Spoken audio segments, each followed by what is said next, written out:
Mari kita berdoa sebelum kita merenungkan sabda Tuhan. Kekuatan tangan-Mu ya Tuhan yang kami nantikan pada saat ini. Agar di setiap langkah kami percaya dan yakin bahwa Engkau beserta dengan kami. Bahwa kasih dan berkat-Mu selalu tersedia bagi kami. Kami akan melanjutkan hidup ini dengan keyakinan kami akan kebenaran di dalam firman-Mu yang menjadi sumber perlindungan dan pertolongan kami.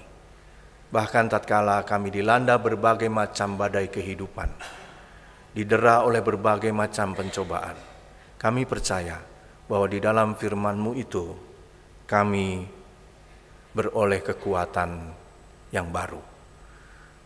Bersabdalah kepada kami Tuhan di tempat ini. Demi Kristus sabda yang hidup kami berdoa. Amin. Injil Lukas pasal 3 ayat 21 sampai 22.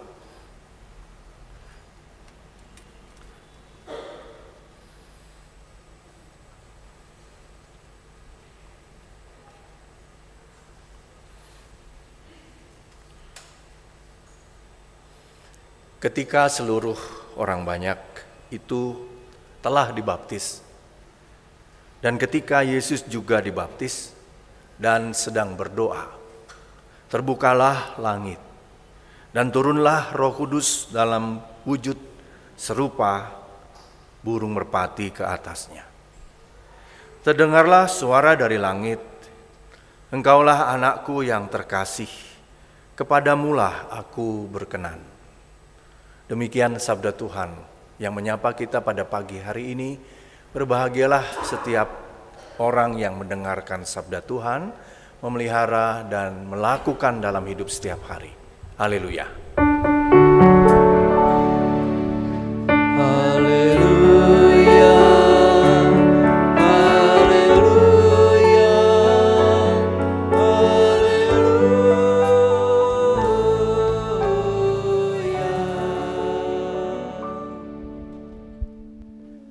Bapak dan Ibu serta saudara yang terkasih, Yesus sepenuhnya adalah Allah dan sepenuhnya juga manusia.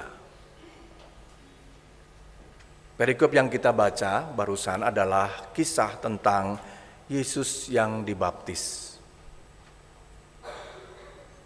Karena Yesus sepenuhnya adalah Allah atau anak Allah, sempurna, tanpa dosa. Sebenarnya dia tidak perlu dibaptis. Karena sudah sempurna, sudah tanpa dosa, bahkan dia sendiri adalah anak Allah. Namun sebaliknya Bapak, Ibu, dan Saudara, dalam bacaan kita hari ini, Tuhan Yesus memilih untuk dibaptis.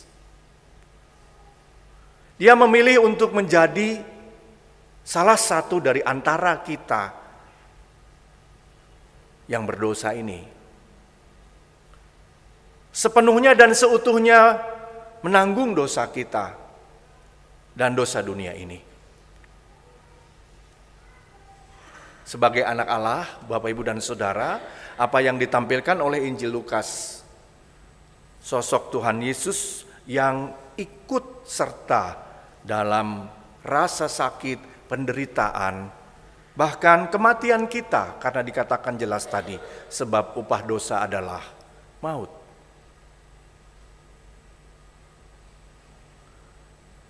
Peristiwa baptisan Yesus ini, Bapak, Ibu, dan Saudara yang terkasih, menunjukkan kepada kita sejauh mana Dia akan melangkah untuk melihat jati diri kita di dalam iman kita kepadanya. Baptisan Yesus juga menggambarkan Bapak, Ibu, dan Saudara bahwa dia memang sepenuhnya adalah manusia dan dia memiliki tugas yang harus diembannya selama ia hidup di dunia. Apa yang terjadi dalam peristiwa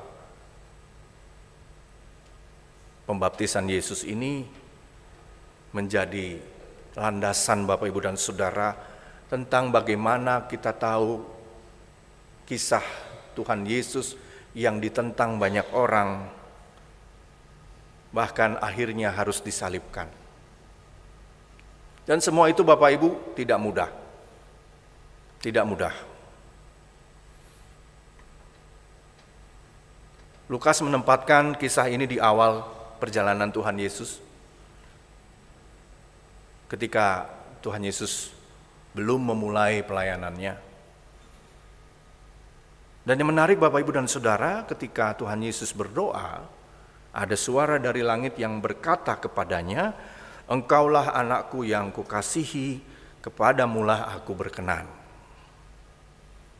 Dengan perkataan dari langit itulah Bapak Ibu dan Saudara, Tuhan Yesus mengawali karyanya, misinya untuk menyelamatkan kita dan menyelamatkan dunia ini. Jadi pesan dari Tuhan atau dari langit atau dari Bapanya yang menjadi landasan Bapak Ibu dan Saudara untuk Yesus berani mengatakan tidak kepada iblis ketika ia dicobai di padang gurun. Untuk menyampaikan pengajarannya di sinagoge pada waktu itu. Untuk memanggil murid-muridnya. Dan pesan kebenarannya itu Bapak Ibu dan Saudara sungguh mengubah pola pikir, kebiasaan, mendobrak banyak tradisi pada waktu itu. Kalau kita bercermin dari kisah ini Bapak Ibu dan Saudara, kisah yang hanya 2 ayat ditulis dalam Injil Lukas, namun kisah ini memiliki kedalaman cerita yang sungguh luar biasa bagi kita, umat Tuhan yang hidup di masa sekarang.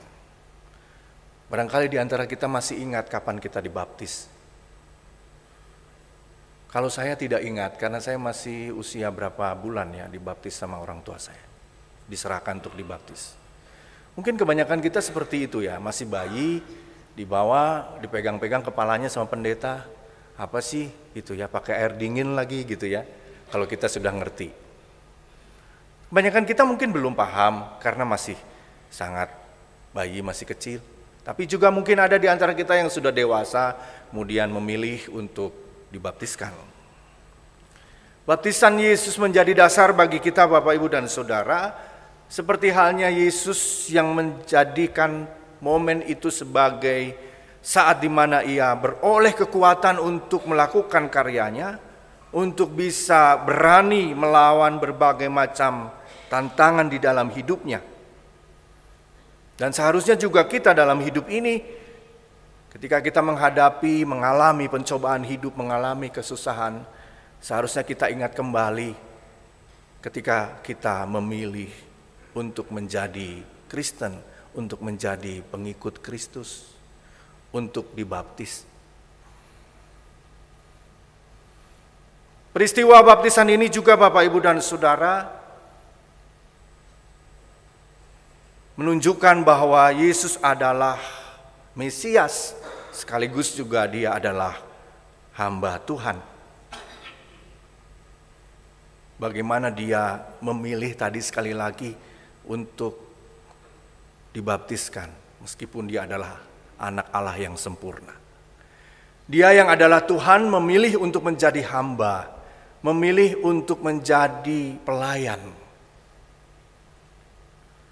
Kembalikan dengan tren kita sekarang Bapak Ibu dan Saudara, kadangkala saya seringkali mendengar pemahaman tentang karena kita anak-anak Allah, maka kita lalu lupa status kita yang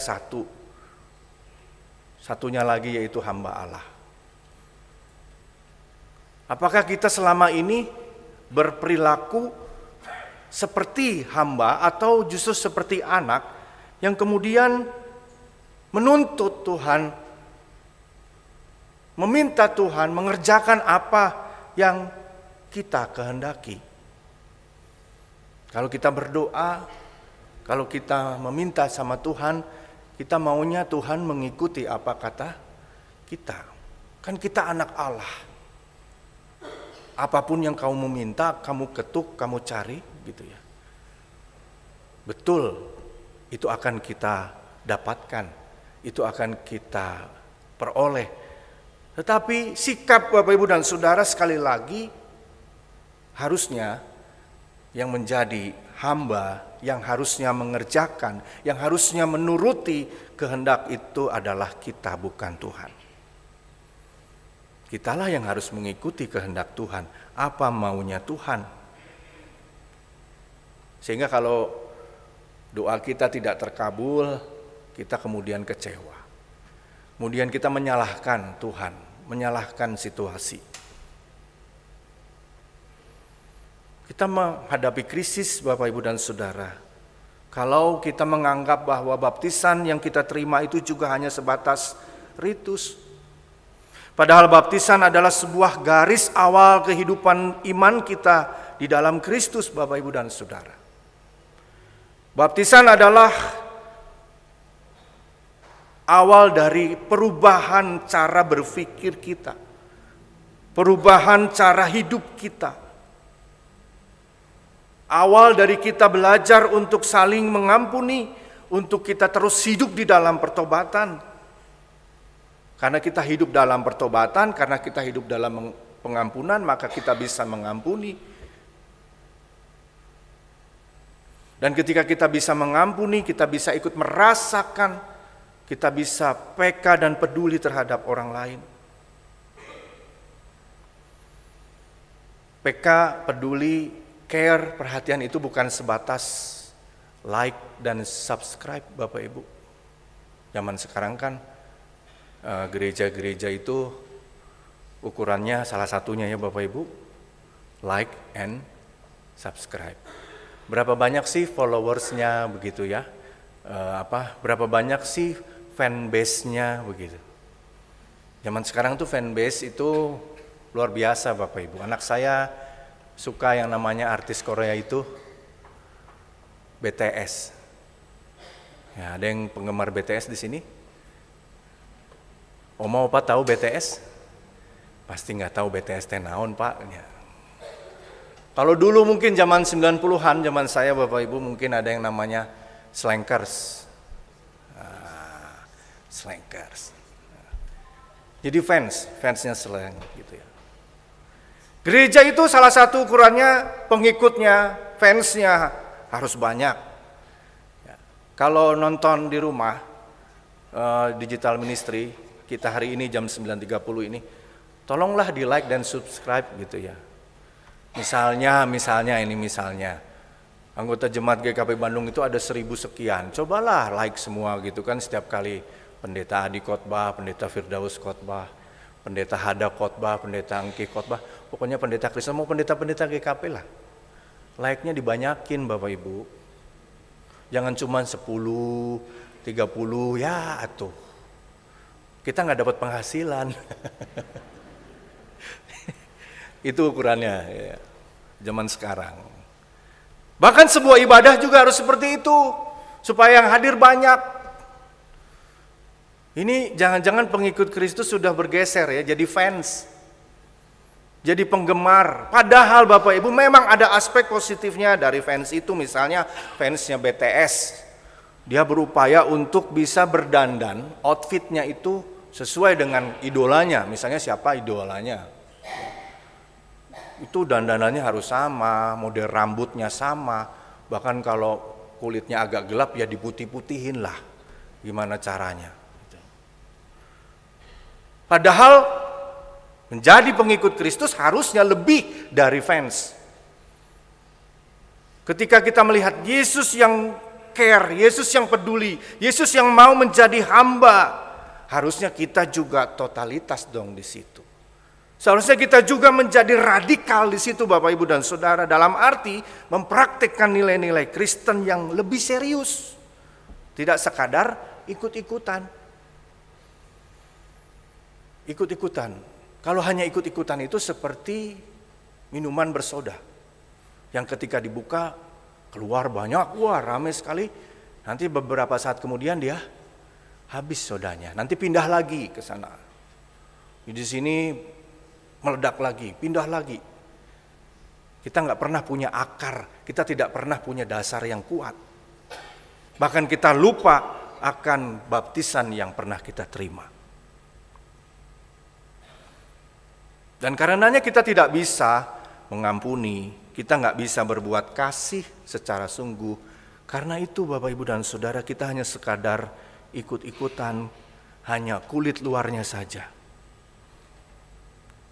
Karena itu Bapak Ibu dan Saudara, hari ini ketika kita membaca teks tentang Yesus yang dibaptis, kita mengingat kembali baptisan yang pernah kita terima sebagai start awal kehidupan iman kita bersama dengan Yesus. Sekali lagi, Yesus adalah Tuhan tanpa dosa, manusia yang sempurna. Dia memilih untuk menjadi salah satu dari kita yang berdosa ini. Dia memilih untuk menjadi hamba. Dia memilih untuk menjalankan misinya dengan komitmen yang sungguh. Begitulah kiranya kita dalam hidup ini, dengan sungguh-sungguh kita mengikut Kristus, mempraktekkan nilai-nilai Kristiani yang selama ini kita yakini dan kita hidupi. Amin.